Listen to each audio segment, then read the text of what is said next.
como suele ocurrir con las tragedias, el 29 de diciembre será una fecha que todos los peruanos mantendremos en nuestras mentes, porque tiene que ver con un drama que ha dejado 280 muertos, miles de hogares destruidos y una gran desolación. Además, una serie de preguntas que todavía no encuentran respuestas. Nos estamos refiriendo a la tragedia, al incendio en Mesa Redonda. Nosotros vamos a compartir con ustedes imágenes exclusivas grabadas por un video aficionado en el mismo lugar de esta tragedia.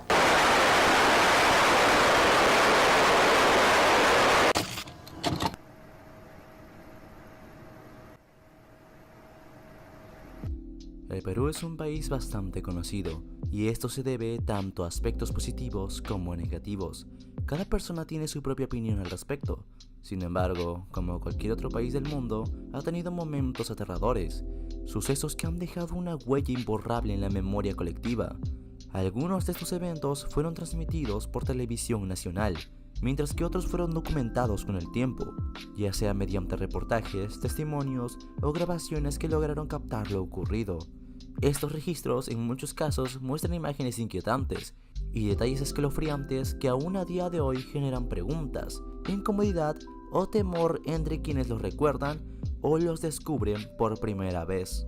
El día de hoy quiero compartir algunos de estos momentos, hechos que marcaron a más de uno y que merecen ser recordados, ya sea por lo extraño de las circunstancias o por el impacto que causaron en su momento. Antes de comenzar, quiero pedirte que te suscribas al canal. También te agradecería que dejes tu like y un comentario con tu opinión de lo que estás a punto de ver.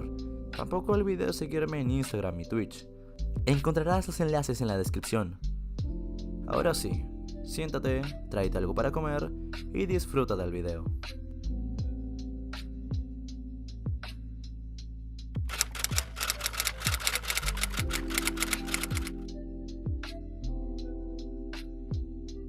Este es uno de los casos más recientes y también uno de los pocos que pude presenciar en las noticias, no solo por la cercanía temporal, sino también por el impacto que tuvo en los medios, en la población y en la vida de decenas de personas que jamás volverán a ser las mismas. Lo ocurrido fue verdaderamente devastador, no solo por la magnitud del desastre, sino por la cadena de errores, negligencias y carencias que contribuyeron a que este hecho se transformara en una tragedia nacional. La mañana del 23 de enero del año 2020, a las 6:56 de la mañana, un camión cisterna que transportaba gas licuado de petróleo o GLP perteneciente a la empresa privada Transgas sufrió un accidente en el distrito de Villa El Salvador, en Lima, la capital del Perú. El vehículo circulaba por la avenida Villa del Mar y al llegar al cruce con la avenida Mariano Pastor Revilla, conocida como Ruta C, se encontró con un desnivel en la pista que cambiaría el rumbo de esa mañana para siempre.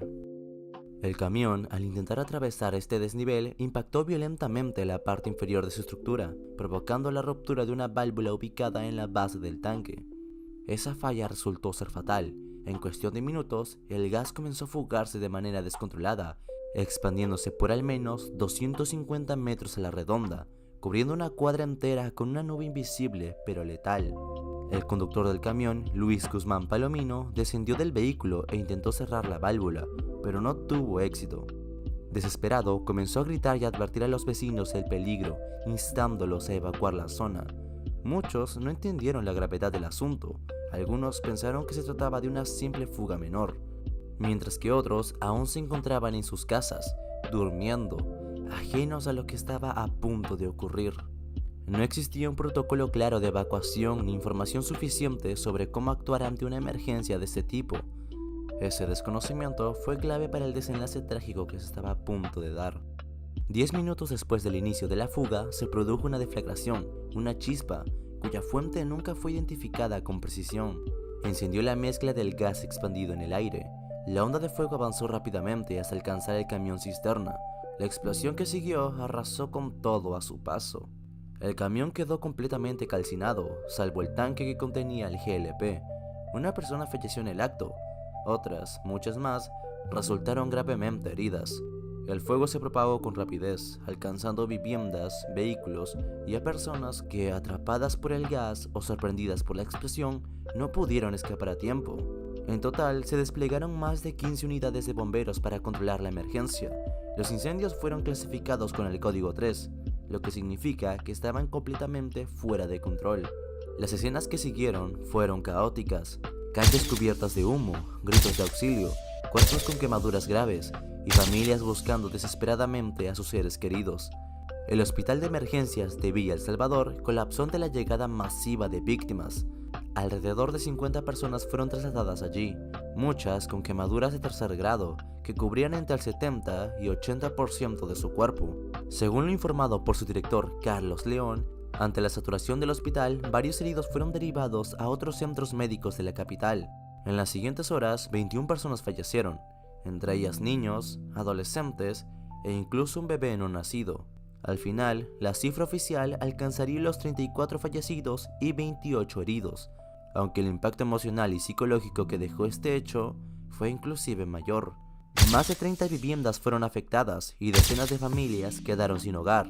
Varios vehículos terminaron reducidos a chatarra calcinada. La ministra de Salud en ese entonces, Elizabeth Inostroza, advirtió que muchos heridos se encontraban en estado crítico, por lo que no se descartaba un aumento en el número de víctimas mortales. Las imágenes de cuerpos quemados, viviendas humeantes y el sonido constante de sirenas se convirtieron en el reflejo de una ciudad herida. Tras la explosión, la municipalidad de Villa El Salvador clausuró las oficinas de la empresa Transgas mientras comenzaban las investigaciones. El conductor del camión, quien inicialmente fue reportado como fallecido, sobrevivió con quemaduras y fue trasladado a una comisaría.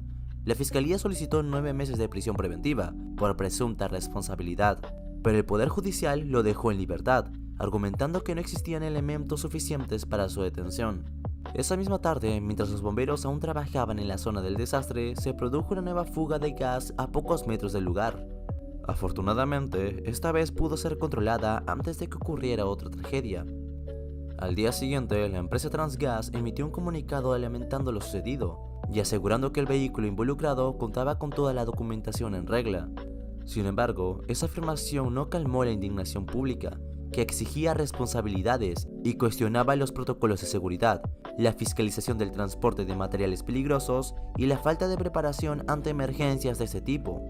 Lo que ocurrió en Villa El Salvador no fue simplemente un accidente fortuito, fue resultado directo de una cadena de errores, de descuidos estructurales y vacíos institucionales que durante años se han normalizado. Esta tragedia expuso con crudeza lo frágiles que pueden ser las vidas humanas cuando las condiciones básicas de seguridad no están garantizadas, cuando la infraestructura urbana es deficiente y cuando la cultura de prevención está ausente o relegada a un segundo plano. El impacto de este hecho fue inmenso, no solo por las cifras de muertos y heridos, sino por la huella emocional que dejó en toda una población. Pero en medio del caos y del sufrimiento, también se evidenció algo profundamente humano: la capacidad de empatía y solidaridad frente al dolor colectivo. El país entero reaccionó.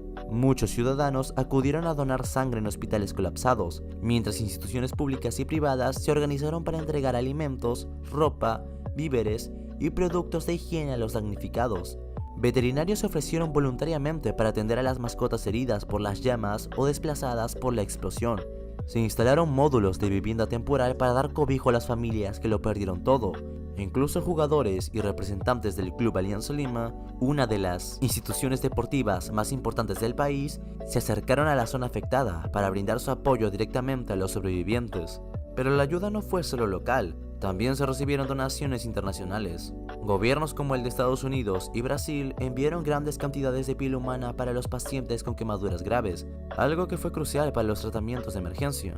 Estos gestos, tanto individuales como colectivos, demostraron que incluso en los escenarios más sombríos, la unidad y la compasión pueden prevalecer. Para muchos, este suceso quedó como una tragedia más en las estadísticas.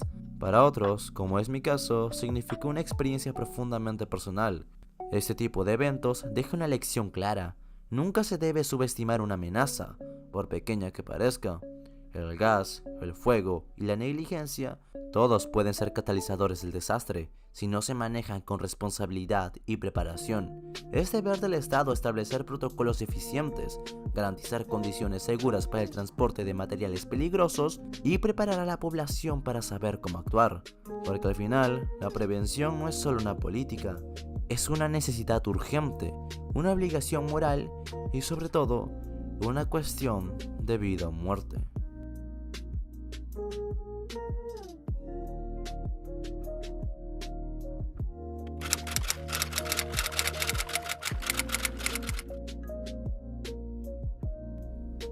El 29 de diciembre del año 2001, a las 7:15 de la noche, ocurrió uno de los hechos más trágicos y estremecedores que ha marcado para siempre la historia del Perú contemporáneo.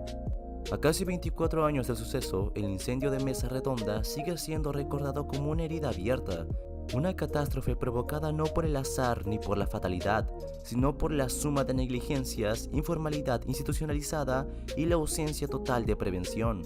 Mesa Redonda, como se conoce a la zona ubicada en el corazón del cercado de Lima, comprende las calles Andahuaylas, Cusco y Puno, dentro del sector tradicional de Barrios Altos, uno de los barrios más antiguos de la ciudad, cuyo urbanismo ya desde hace décadas sufre un severo deterioro.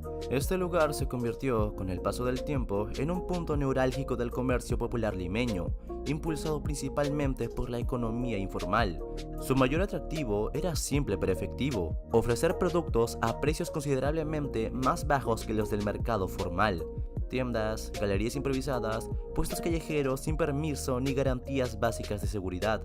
Todo coexistía en un ecosistema caótico pero tolerado, especialmente durante las fiestas de fin de año, cuando la actividad comercial alcanzaba su punto más alto. Y con esa misma tolerancia se permitió durante años la venta y almacenamiento de material pirotécnico, pese a estar estrictamente prohibido por la ley. Nada de eso importaba.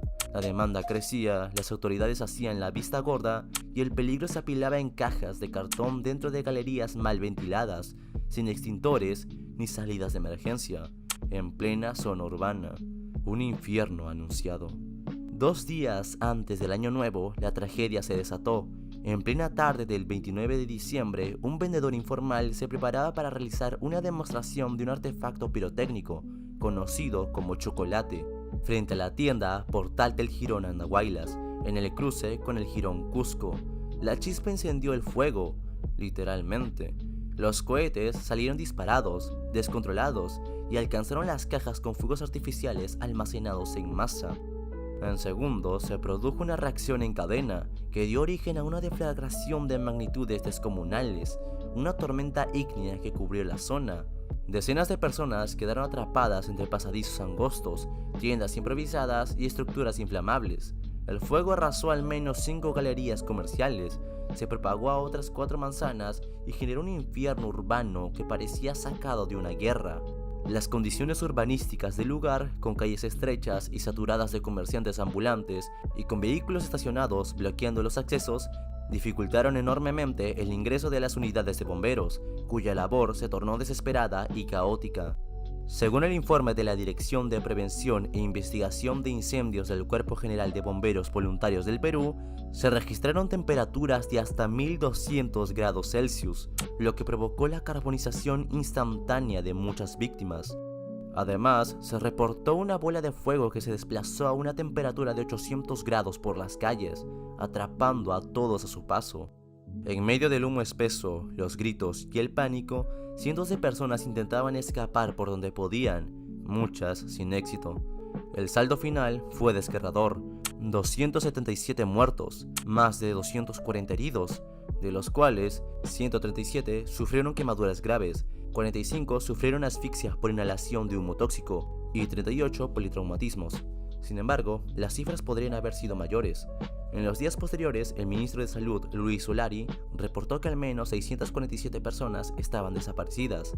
Los cuerpos calcinados eran tan difíciles de identificar que hasta el día de hoy existen tumbas sin nombre en el Cementerio General El Ángel, vidas borradas por el fuego, sin rostro y sin una historia visible. El impacto económico también fue devastador. Se estimaron pérdidas materiales superiores a los 10 millones de dólares. Pero lo más doloroso no fueron las cifras, sino las imágenes del horror. Gente en pánico por lo que está pasando. El fuego consumiendo las calles, el suelo cubierto de cenizas humanas y gente encerrada en distintos lugares. Las investigaciones revelaron lo que muchos ya sabían pero preferían ignorar: negligencia total de las autoridades municipales, irresponsabilidad de los comerciantes y una cadena de omisiones criminales. La Municipalidad de Lima, liderada por el entonces alcalde Alberto Andrade, había ignorado reiteradas advertencias del CGBVP. Los bomberos lo dijeron con claridad en su informe del año 2002. Cuando todos de una u otra manera nos preparamos para días de tregua, irrumpieron escenas de un dantesco incendio y de personas llorando y gritando desconsoladamente, después de haber perdido pertenencias y seres queridos.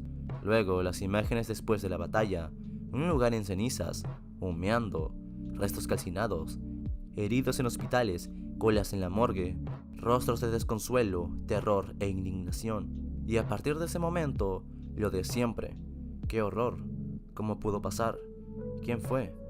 Y el típico, yo no fui. Unos cuantos días así, y de nuevo la normalidad. Lo que queda del entorno de Mesa Redonda reabre sus puertas. El Perú es más grande que sus problemas, solo que con más muertes absurdas y en el olvido. Pero como suele ocurrir en estos casos, el tiempo apagó el escándalo más rápido que el fuego.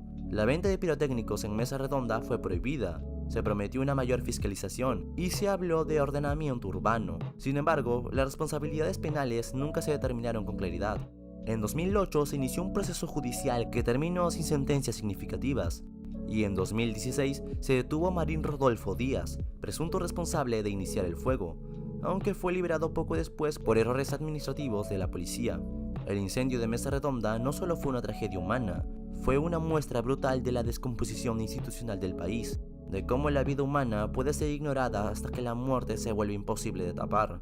Las llamas que consumieron esas calles no solo devoraron cuerpos, también expusieron todo aquello que durante años se había escondido debajo de la alfombra: corrupción, informalidad y desprecio total por la vida. Y lo peor es que, a pesar de todo, muy poco ha cambiado.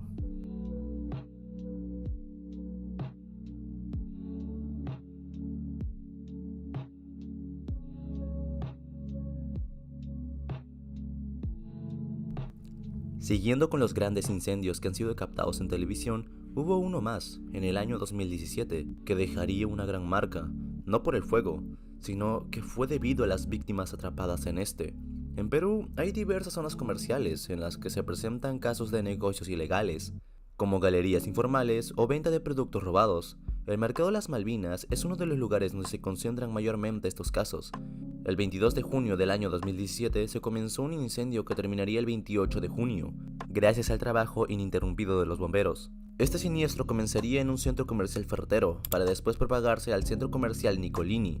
Esto ocurrió debido a la negligencia de un empleado de la empresa ferretera, y es que el empleado manipuló un fósforo cerca de un balde de tiner. Además, debido a que la empresa había sido multada por no cumplir las normas de seguridad, se vio la necesidad de trasladar a los trabajadores a los contenedores que se ubicaban de manera informal encima del centro comercial. Esto, tiempo después, sería crucial. El incendio, con el paso de las horas, creció de forma alarmante, hasta alcanzar la clasificación de nivel 5, una categoría que se reserva únicamente para emergencias de carácter nacional. El fuego devoró estructuras, techos, instalaciones eléctricas, mercadería inflamable y, lo más trágico, vidas humanas, obligando a evacuar no solo a comerciantes y clientes, sino también a decenas de familias que vivían cerca. Incluso el Hospital Ramón Castilla se vio obligado a cerrar por precaución, mientras una densa nube negra cubría el cielo limeño. El humo se elevó a tal altura y con tal intensidad que pudo ser visto desde distritos ubicados a kilómetros de distancia, como San Borja o Jesús María. Pero entre todo el caos hubo un detalle que conmovió y horrorizó al país entero. 3 jóvenes trabajadores habían quedado atrapados en los contenedores metálicos ubicados en la azotea del centro comercial Nicolini. Esos contenedores, que debieron servir como simples almacenes o estructuras temporales, eran usados como improvisados talleres textiles, en donde los trabajadores confeccionaban ropa bajo condiciones deplorables. Aquí trabajaban Jorge Luis Guamán, de 19 años, Jovi Herrera, de 20, y un menor de solo 15 años de edad, cuyos nombres pasarían a la historia por la forma brutal e inhumana en que murieron. Estos jóvenes laboraban más de 12 horas diarias por un salario de 20 soles al día, encerrados dentro de módulos metálicos, sin ventilación, sin salida fácil al exterior y sobre todo sin posibilidad de escapar en caso de emergencia. Aquellos contenedores eran cerrados desde afuera por los dueños, hasta que los trabajadores terminaban sus actividades, siendo tan cruel su actitud que no podían salir ni siquiera para almorzar. Lo más estremecedor es que mientras el fuego arrasaba el lugar, algunos medios de comunicación ya estaban en la zona cubriendo la noticia, y uno de ellos logró captar el momento en que los jóvenes, atrapados en el interior, pedían ayuda. La imagen de un brazo ennegrecido por el humo y la desesperación agitando un fierro quedó grabada en la retina del país. Joby Herrera logró comunicarse por celular, dejando lo que serían sus últimas palabras antes de ser vencido por el humo. Su testimonio fue desgarrador y dejó en claro que estos jóvenes no murieron al instante, sino que fueron conscientes de su destino, asfixiándose lentamente mientras clamaban por una ayuda que jamás llegó a tiempo.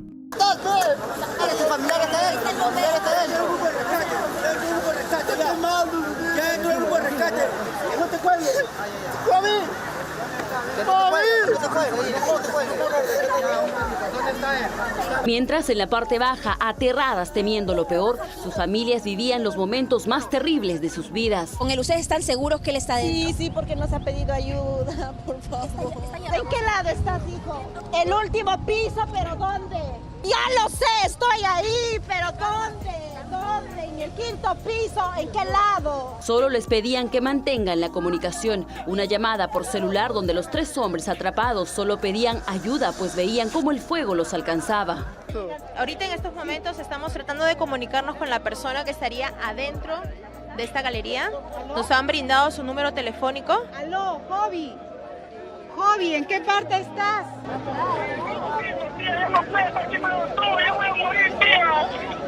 ¿No puedes salir? No, yo no puedo. ¿En qué piso te encuentras?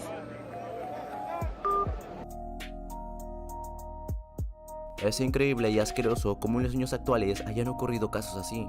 No se sabe bien si puede calificarse jurídicamente como esclavitud, pero lo que sí está claro es que los dueños de los contenedores fueron responsables indirectos de la pérdida de estas 3 vidas. En julio de 2018, la Corte Superior de Lima emitió una sentencia histórica. Johnny Coico Cirlopu y Vilma Seña Santamaría, propietarios de los contenedores / talleres donde trabajaban Jorge, Joby y el menor, fueron condenados a 35 y 32 años de prisión respectivamente. Coico fue encontrado culpable de los delitos de violación de la libertad personal, trata de personas agravada con fines de explotación y esclavitud con consecuente muerte, y Seña por los delitos de violación de la libertad personal y trata de personas agravada con fines de explotación laboral y esclavitud. Sin embargo, a pesar de la contundencia de la resolución judicial, ambos condenados se dieron a la fuga antes de que la sentencia quede firme. Desde entonces, Vilma Seña Santamaría aparece en el programa de recompensas del Ministerio del Interior, con una recompensa de 50.000 soles para quien proporcione información que conduzca a su captura. Johnny Coico Cirlopu, por su parte, también figura en la lista de prófugos, aunque con una recompensa menor, dado que se presume cuentan con redes de apoyo para eludir a las autoridades. La impunidad de estas 2 personas ha generado una enorme frustración entre los familiares de las víctimas y la opinión pública. Cada día en que Seña y Coico siguen libres, el manejo criminal de situaciones de explotación laboral y las peores formas de abuso parecen reforzarse en la sombra, alimentando la sensación de que el Estado no protege realmente a quienes más lo necesitan.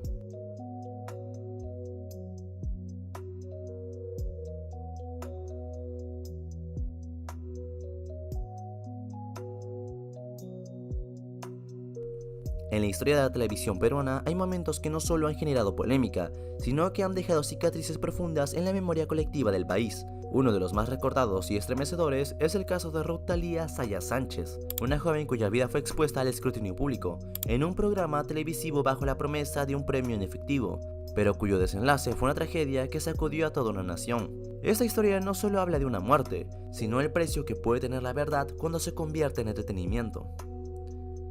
El Valor de la Verdad es uno de los programas más controvertidos en la televisión peruana. Su formato era simple pero explosivo. Una persona se sentaba en un sillón frente a cámaras y respondía a preguntas de creciente intensidad emocional y personal, sometida a un polígrafo. Cada respuesta verdadera, validada por la máquina, acercaba al concursante a un premio económico que podía llegar hasta los 50.000 soles, aproximadamente unos 14.000 dólares. Sin embargo, lo que realmente sostenía el programa no era el dinero, sino el morbo, los secretos íntimos, traiciones y escándalos familiares, todo servido para el consumo del público. El primer episodio emitido en 2012 tuvo como protagonista a Ruth Talía, una joven de apenas 19 años, proveniente de una familia humilde en Huánuco. Sus padres, personas trabajadoras y de valores tradicionales, habían hecho grandes esfuerzos para que su hija pudiera estudiar en Lima y construir un futuro mejor. Para ellos, Ruth era un símbolo de esperanza, una chica inteligente, amable y responsable. Sin embargo, detrás de esa fachada se escondía una vida muy distinta, marcada por la necesidad, la presión y decisiones que nadie esperaba. Durante la grabación del programa, Ruth se sentó frente a las cámaras con una mezcla de nerviosismo y determinación. A su lado, como parte del show, se encontraban sus padres y su expareja Brian Romero Leiva, aunque él fue presentado como su actual pareja, una decisión aparentemente tomada por producción para darle mayor dramatismo al episodio. Brian no era alguien con un pasado limpio. Desde joven estuvo vinculado a actividades ilegales, incluyendo la trata de personas, robos y otros delitos menores. Sin aspiraciones claras ni rumbo definido, su vida contrastaba drásticamente con la imagen que los padres de Ruth tenían del futuro de su hija. Las primeras preguntas del programa fueron triviales, pero como era de esperarse, pronto llegaron los golpes más duros. La pregunta número 10. ¿Realmente trabajas en un call center?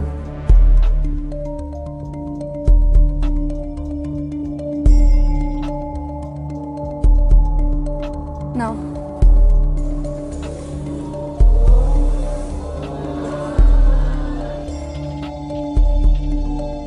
La respuesta es...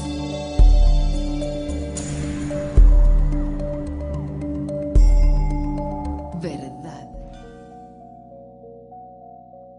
Ruth confesó frente a las cámaras, frente a sus padres y frente a Brian que había mentido sobre su trabajo.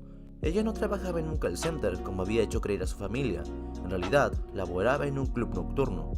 Y no solo eso, en una de las revelaciones más impactantes del episodio, admitió haber aceptado dinero a cambio de tener relaciones sexuales. Las reacciones fueron inmediatas y devastadoras. Su madre rompió en llanto. Su padre no podía ocultar la decepción. Ambos se quedaron paralizados, como si en ese instante hubieran perdido algo más que la confianza, sino que era la imagen idealizada de la hija ejemplar que creían conocer. Pero la reacción más inquietante fue la de Brian, el cual no dijo nada. No hizo gestos de sorpresa ni rabia, solo miró a Ruth con una frialdad que contrastaba con la tensión del momento. Muchos, al ver la escena posteriormente, describieron su mirada como una mezcla de humillación y cólera contenida. Lo que ocurrió después del programa fue incluso más oscuro. Ruth junto a sus padres fueron acosados en las calles debido a lo que había salido a la luz durante el programa. Pero Brian no fue una excepción. Él también recibió burlas, insultos y humillaciones públicas. La mayoría de estos ataques estaban relacionados con lo que Ruth había revelado, específicamente el hecho de que había ejercido la prostitución mientras aún estaban juntos. Para alguien como Brian, esto significó una herida en su orgullo que no estaba dispuesto a dejar pasar. Según testimonios posteriores, Brian comenzó a hostigar a Ruth tras la emisión del programa. La amenazaba constantemente exigiéndole parte del dinero que había ganado en el show, argumentando que él también se había expuesto y había sido objeto de burla. Ruth, sin saber cómo manejar la situación, comenzó a vivir con miedo. Semanas después, empezó a recibir llamadas insistentes de un número desconocido. Las llamadas se volvieron frecuentes e intensas. Sus padres notaron su ansiedad, pero nunca imaginaron lo que estaba por suceder. El 15 de septiembre del 2012, Ruth Thalia desapareció sin dejar rastro. La policía, como tantas veces ocurre en casos de mujeres desaparecidas, no reaccionó con la atención necesaria. Para ellos, probablemente era solo otra joven que se había ido por voluntad propia, pero sus padres sabían que algo andaba mal. Comenzaron a buscarla desesperadamente, y no pasó mucho tiempo antes de que los medios de comunicación se enteraran de quién era la desaparecida, la primera participante del polémico programa El Valor de la Verdad. Entonces, el caso se volvió mediático. La presión pública forzó a la policía a tomarse el caso con más seriedad. 9 días después de su desaparición, el 24 de septiembre, un fuerte olor a descomposición alertó a unos vecinos en Jimarca. El reporte fue atendido por las autoridades, quienes encontraron un pozo de 6 metros de profundidad. Al inspeccionarlo, hallaron algo que nadie quería confirmar: el cuerpo sin vida de Ruth, cubierto parcialmente con cal y escombros. Brian fue detenido casi de inmediato. Durante el interrogatorio, no tardó en confesar que él había cometido el crimen con la ayuda de su tío. Habían raptado a Ruth para después hacerle múltiples atrocidades y finalmente matarla, motivado por la humillación que sentía y la negativa de Ruth de entregarle parte del dinero. Luego arrojó su cuerpo al pozo, creyendo que jamás serían descubiertos. El crimen fue premeditado, cruel y absolutamente innecesario. Solo días después, la justicia lo sentenció a 33 años de prisión, mientras que su tío recibió una condena de 30 años. Este caso no solo estremeció el país, sino que generó un profundo debate sobre la ética en los medios de comunicación. Y es que, ¿qué responsabilidad tiene un programa de televisión cuando expone la vida de personas vulnerables?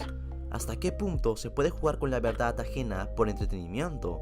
La muerte de Ruth Thalia no fue solo el resultado de una relación tóxica o de un joven criminal. Fue también la consecuencia de un sistema mediático que premió la humillación y priorizó el espectáculo sobre la dignidad humana. Hasta hoy, el caso de Ruth Thalia Sayas sigue siendo uno de los más tristemente recordados en la televisión peruana. No solo por su crudeza, sino porque expuso la fragilidad de quienes con sueños e ilusiones entran a un mundo que no perdona errores ni secretos. Ruth fue una joven que quiso salir adelante, que tomó decisiones difíciles y probablemente erróneas, pero ninguna de esas decisiones merecía terminar en la muerte. Su historia es una advertencia, una llamada de atención para un país que muchas veces consume dolor ajeno sin pensar en las consecuencias. Ruth no fue un personaje, fue una persona real, con una familia real y un futuro que fue brutalmente arrebatado. Su verdad, la que reveló en televisión nacional, fue tan incómoda para otros que terminó costándole la vida.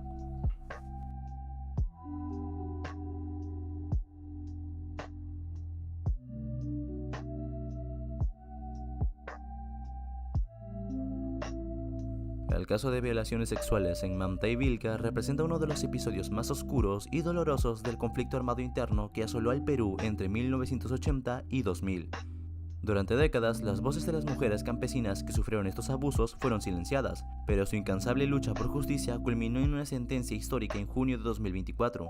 En marzo de 1984, en plena intensificación del conflicto entre el Estado peruano y el grupo insurgente Sendero Luminoso, el ejército estableció bases militares en los distritos de Manta y Vilca, en la región de Huancavelica.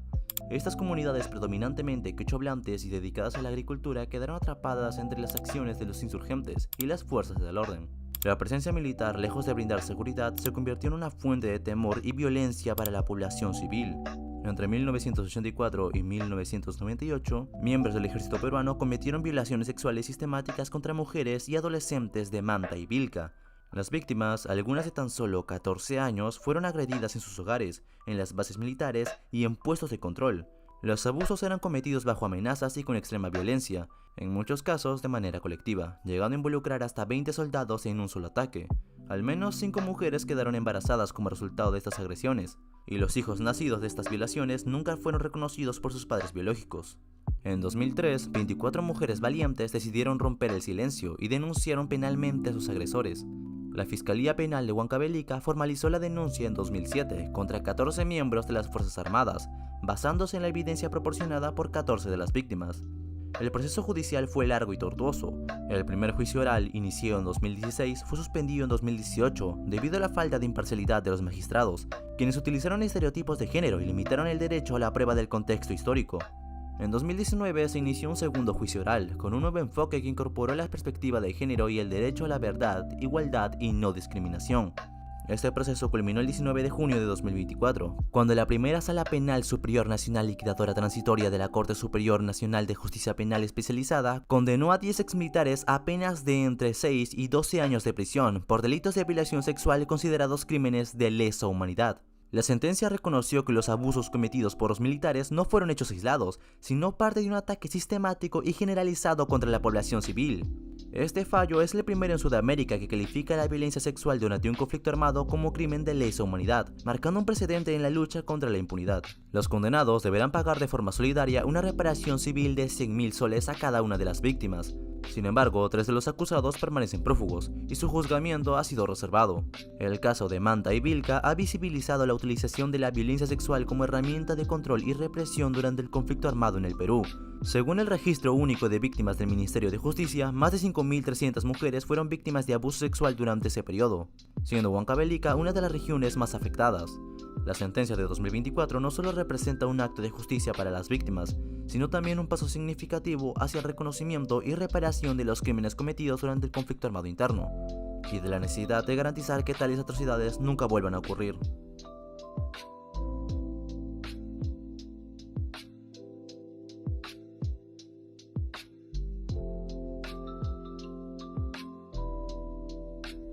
Durante las décadas de 1980 y 1990, el Perú enfrentó una de las etapas más oscuras de su historia contemporánea, marcada por la violencia desatada por 2 grupos terroristas, Sendero Luminoso y el Movimiento Revolucionario Tupac Amaru. Ambas organizaciones, aunque con ideologías y métodos distintos, sembraron el terror en diversas regiones del país, dejando una estela de muerte y destrucción a su paso. Fundado en la década de 1990 por Abimael Guzmán, Sendero Luminoso se autodenominó el Partido Comunista del Perú. Inspirado en el maoísmo, Guzmán promovía una revolución armada para instalar una república popular de nueva democracia. Desde su inicio en 1980, Sendero Luminoso inició una campaña de violencia sistemática, atacando no solo a las fuerzas del orden, sino también a civiles, autoridades locales y cualquier persona que consideraran enemiga de la revolución.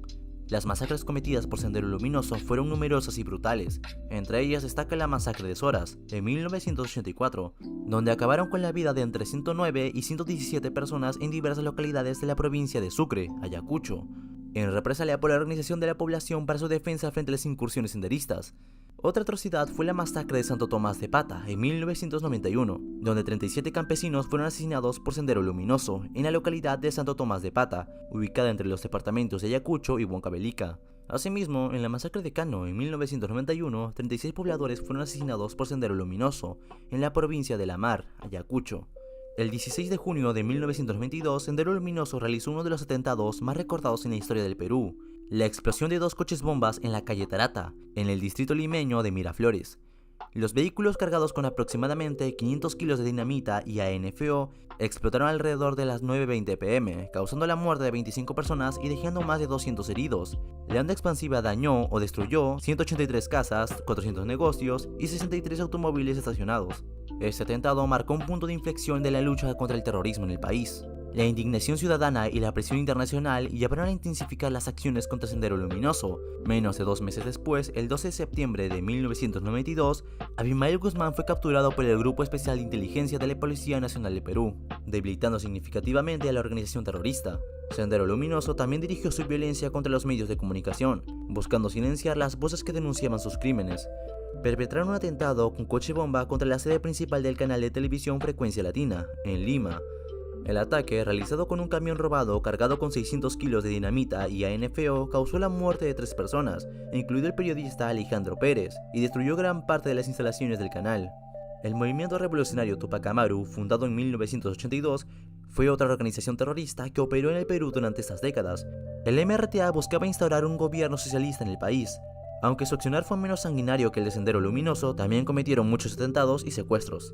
Uno de los actos más recordados del MRTA fue la toma de la residencia del embajador de Japón en Lima en diciembre de 1996, donde secuestraron a cientos de personas durante más de 4 meses. En abril de 1997, con la operación Chavín de Wanda realizada por las Fuerzas Especiales Peruanas, se acabó esta crisis, en la que murieron todos los terroristas y un rehén. La violencia desatada por Sendero Luminoso y el MRTA dejó profundas cicatrices en la sociedad peruana. Según la Comisión de la Verdad y Reconciliación, el conflicto armado interno entre 1980 y 2000 causó la muerte o desaparición de aproximadamente 69.000 personas, siendo Sendero Luminoso responsable de la mayoría de estas. Hoy el Perú recuerda estos eventos como una advertencia sobre los peligros del extremismo y la tolerancia. Y creo que hablo por todos cuando debemos darnos cuenta de que la violencia nunca será una buena solución a los conflictos que puedan pasar tanto en nuestro país como en el mundo entero. Aunque bueno, esto no parece importar tanto en ciertas partes del globo.